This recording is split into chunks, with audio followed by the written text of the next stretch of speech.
Hey guys, Silverlord here, back again with another review. Today we'll be taking a look at the Hasbro Marvel Legends Wal-Mart exclusive Ulik the Troll. Now before we get into the meat and taters of this review, kindly moving Mr. Ulik out of the way here, let's first take a look-see at both the front and the back of the packaging. Also, take note of the window so you can actually see what you're buying before I do this. So long. See you later. You are out of here. Take a closer look at Ulik here. First and foremost, he does come with a pair of fisticuffs so he can punch you right in the kisser. There's several individuals I'd like to do that to right now, but we have toys to talk about. We don't have time for Overlord's personal life problems. He also comes with this very awesome screaming head, or roaring head, which is kind of what I looked like earlier today.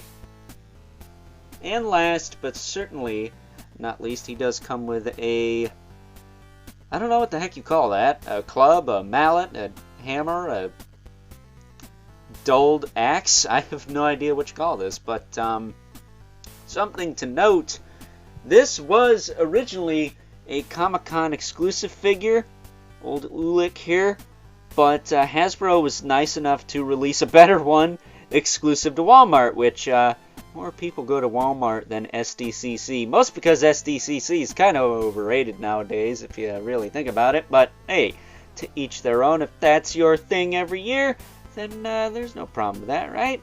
Everyone is entitled to enjoying life the way they'd like to, and if your life consists of going to SDCC, then that's a-okay, I suppose. Though, it would be cool if it was more about comic books and less about sucky TV shows, but hey, it is what it is. So, Ulik the Troll is a very Gorgonite from Small Soldiers looking mother trucker, to say the very least. That, and he kind of looks like the Ghost Rider villain Outcast, which we did take a look at for the Halloween Spooktacular, the old Toy Biz figure, because, you know, God forbid Hasbro gives us one, considering the fact that, I don't know, they got a lot of tooling to make one. It wouldn't cost them much of anything, really. Just pop one of these heads on the Sasquatch body and call it a freaking day, but, oh well. But as far as articulation is concerned, his, I guess, default head is a little bit high on that neck there, but it does allow you to give him a hunch, so I guess that's fine. That said, he does have a disc hinge, but it's very difficult to get to, so I'm just going to pop this off and show you the necklace, which is pretty cool. That said, he does have a disc hinge, but holy crap, it's tight. You can hear that. So I'm putting his necklace back on.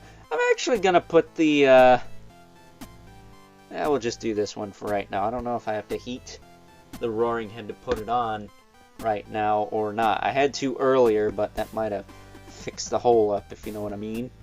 That's what she said. As far as the shoulders go, they can go out to the side. Not quite 90.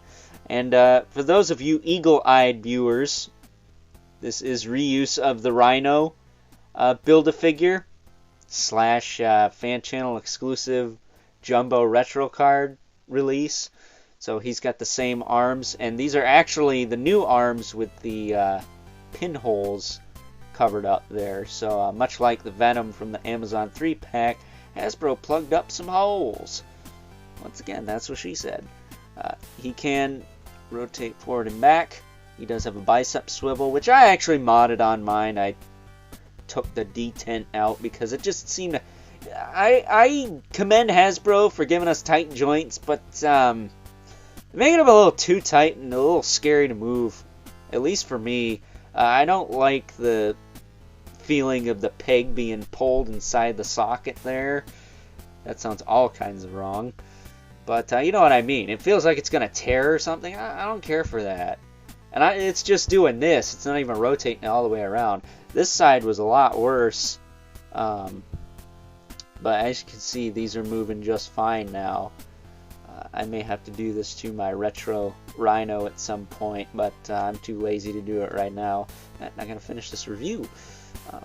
He does have a single elbow that does give you 90? I think 90, just about. Not pretty darn close. And then he has a swivel at the wrist with a hinge that goes up and down on the grip hand, which, anyone think that hand's a little massive? I mean, he is a troll, so I guess it's fine. That said, comparing this hand to this hand, these fingers feel a little bit short, because look how massive this thumb is. Especially compared to this side. I don't know, maybe I'm tripping, but these fingers seem a little short to me, compared to the thumb. And this hand seems a little large. Whereas the fist hands, because they're fist hands, are pretty much the same size. I mean, pretty much. It's the same mold, it's just mirrored. But, doesn't have those problems. So, I don't know. Very odd. But these are new hands. We did not get these with the Comic-Con version. We didn't get a lot of this stuff with the Comic-Con version. I think this head's new. The roaring head is new. I don't know about the necklace. The fist hands are from the Comic-Con version. This little hammer thing is new. And then, again, these hands are new. So, a lot of new with this release, which is odd because I could have just, I don't know, re-released the Comic-Con one and everyone would have been hunky-dory. But they went above and beyond for a character nobody knows jack squat about. Yeah, unless you read comics, I guess. Which, let's face it, it's few and far between. I don't care who you are. Not every toy reviewer reads comics. It's kind of sad. It's got an ab crunch that moves forward a little bit. Speaking of sad. And back, not very much at all, but he's a big dude. And this ab crunch is very weird. He's got like a wood stove up in here. I don't know. It feels like this should go up a little bit more. Just a little bit. Fill that hole out, but once you crunch it forward, I guess it's fine. I guess you could just leave him crunched forward. He is a troll. That said, he does have a waist swivel. That's kind of loose. I'm not a fan of that. But whatever, I guess. His hips, can kick forward. Almost the right angle. Not terrible. Back. Move that arm out of the way. Out to the side. Pretty well. Back down. He's got a thigh cut, which on this side on mine was looser than heck out of the box, but I heated the snot out of it, and I think I may have fixed it. I don't know, fingers crossed, but it's not nearly as loose as it was a little while ago. It does have a single knee, which doesn't look too great, but it is what it is. You get about 90 degrees out of that. And you also get a hinge in the foot with the rocker.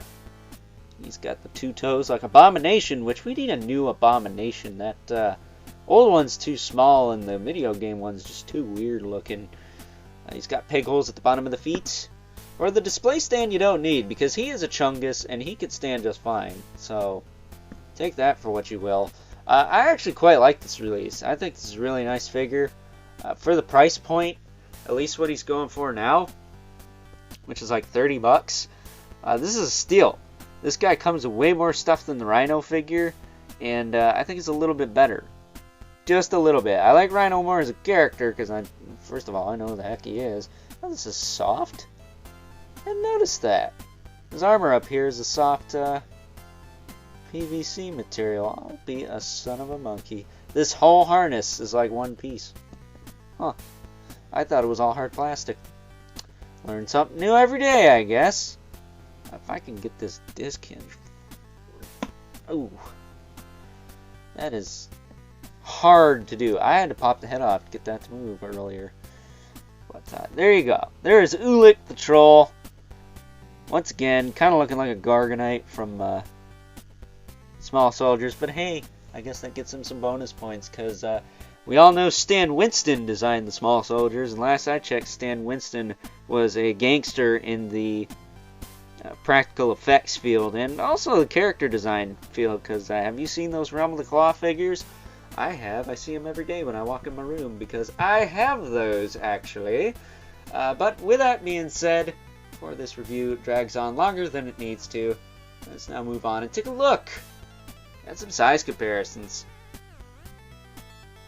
First up, here is Ulik the Troll, alongside a figure that shares the same, most of the same anyways, body buck as him, the fan channel exclusive version of Rhino. This one, of course, has the filled out shoulders like good old Ulik here. Then we also have, just for kicks and giggles, the retro Spider-Man, mostly because I didn't get to compare him to the Rhino when I reviewed that figure, because, well, I didn't have him yet.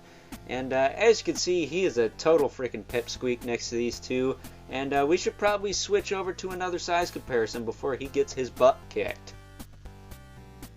And last, but certainly not least, we have our two regulars, the Mythic Legions for the Mandibulus, Living Spawn, who's not towering over everyone today, but if you guys know good old Al Simmons like I do, you know he's tangled with monsters bigger than old Ulik here, so I think he's more than a match for him, if I do say so myself. So with that being said, time to wrap things up, some final thoughts.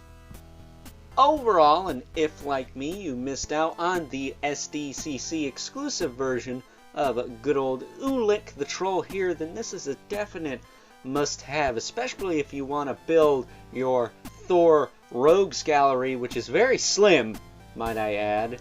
We have this guy, we have that elf dude, what's his name, Malekith, we have Loki, of course, the Enchantress, and, well, if you count the MCU stuff, we have Surtur, Executioner, and Hela. They did do a comic book Hela, but she's kind of pricey nowadays, and I unfortunately missed out on her as well. So, hey, Wal-Mart, if you want to have another exclusive, how about that comic book style Hela? But you know what I mean. Thor villains are very few and far between in the Legends line, and that kind of sucks, because I do love me some fantasy. I mean, if you check this channel out, it's full of Mythic Legions reviews. Wink, wink, nudge, nudge. Check them out if you haven't already. And I would love to see more Thor characters. Not really modern Thor characters, unless you're going to do like the Herald of Galactus Thor type stuff and that epic Beta Ray Bill with the Surtur sword. That would be kind of cool. But I would just like some tried and true classic Thor characters to expand upon that corner of the Marvel Universe, because, again, quite slim at this current time. So, with that being said, I hope you guys enjoyed this review. If you were so inclined, please don't forget to comment, like, subscribe, and hit the bell so you know whenever I upload more reviews like this one. If you haven't already, please hit me up on Instagram at Overlord Productions. But as always, keep the comments civil, because the world sucks enough as it is, especially when a retailer exclusive is better than a con exclusive. That must sting, doesn't it? And until next time, I'll catch you guys later.